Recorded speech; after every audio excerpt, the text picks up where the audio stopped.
எல்லா எதிர்பார்ப்புகளும் முடிஞ்சு போச்சு, இனி எதிர்பார்ப்பு இல்லை, இனி முயற்சி பண்ண போறதில்லை, இப்படியே காலத்தை முடித்து விடலாம் என்று நினைத்து காத்திருக்க யார்? உன்னை தொடும்படியாய் கர்த்தர் வருகிறார்.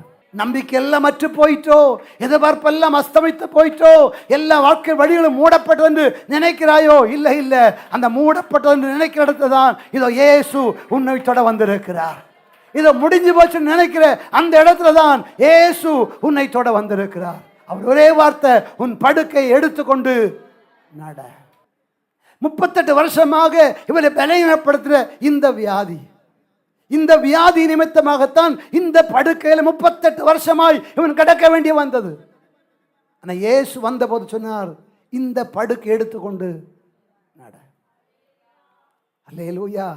எது ஒன்று முடக்கி வச்சதோ, எது ஒன்று தடுத்து வச்சதோ, எது ஒன்று ஒதுக்கி வச்சதோ, அதே சுமையை நீ எடுத்துக்கொண்டு போகும்போது அநேகர் பார்ப்பார்கள், ஸ்தோத்திரம், இதுபோல என்னையும் மாற்றுவதற்கு கர்த்தர் போதுமானவர்.